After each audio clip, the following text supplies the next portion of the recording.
Meanwhile, world leaders are also very closely watching as Poland faced this suspected Russian drone incursion this week. President Trump announced this morning that he is ready to impose major sanctions on Russia when all NATO members get on board. We have retired U.S. Air Force Lieutenant General Mark Weatherington with us right now. Sir, thank you. Our gratitude to you for your time this morning.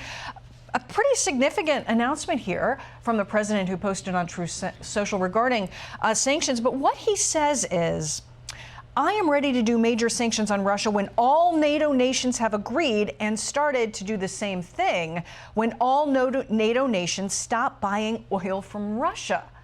Your thoughts on how he is calling out NATO in this moment? Well, Molly, thanks for having me. And I think this is a very significant moment for NATO.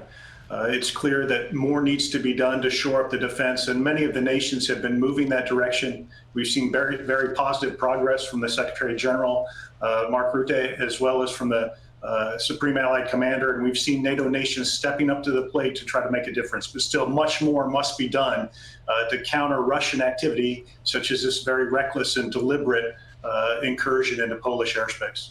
Which brings us to our next topic here, how swiftly NATO nations did respond to this drone incursion. They showed that, they were ready. So it's interesting how it's being addressed, though. The President Trump, said the incursion this week could have been a mistake. However, the conservative president in Poland has been very clear, relatively new to office, but posting on social media that this was nothing more than an attempt to test our capabilities and response. Your thoughts on how intentional this was? Yes, Molly, it appears to me that it was very deliberate, given the scale of the incursion and given the consistent flight paths of those vehicles. It appears that it was a deliberate act, whether that was to probe Polish airspace and understand the NATO response, whether that was to gain an advantage, an operational advantage in their fight against Ukraine, remains to be seen. But I do believe it was deliberate. I want to talk a little bit more about NATO's response before we move on.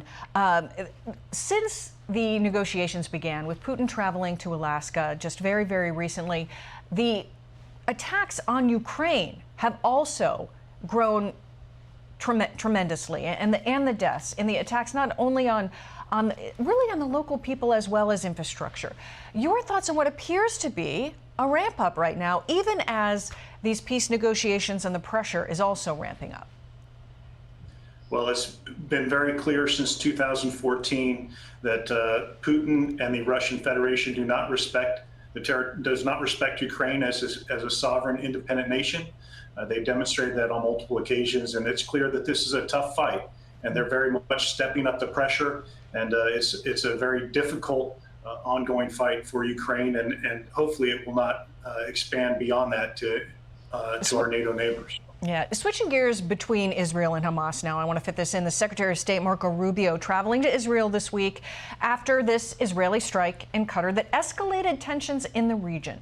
What do you want to see come from this visit from the Secretary of State? And also, what do you make of that recent attack by Israel in Qatar on Hamas leadership? Well, this was clearly a very opportunistic strike, and it was also, in my opinion, very high risk. There appears to be some internal dissent among leaders in Israel as to the benefit of undertaking this strike at this time. It's clear in the aftermath it did not achieve its intended objectives.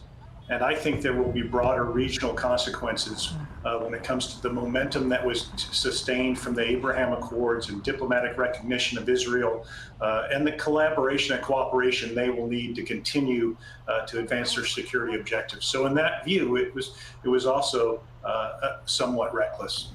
Yeah. All eyes on Marco Rubio's visit this week could be very significant. We're always watching these developments. Thank you, Lieutenant General Mark Weatherington. We greatly appreciate your thoughts this morning. I'm Steve Doocy. I'm Brian Kilmeade. And I'm Ainsley Earhart. And click here to subscribe to the Fox News YouTube page to catch our hottest interviews and most compelling analysis.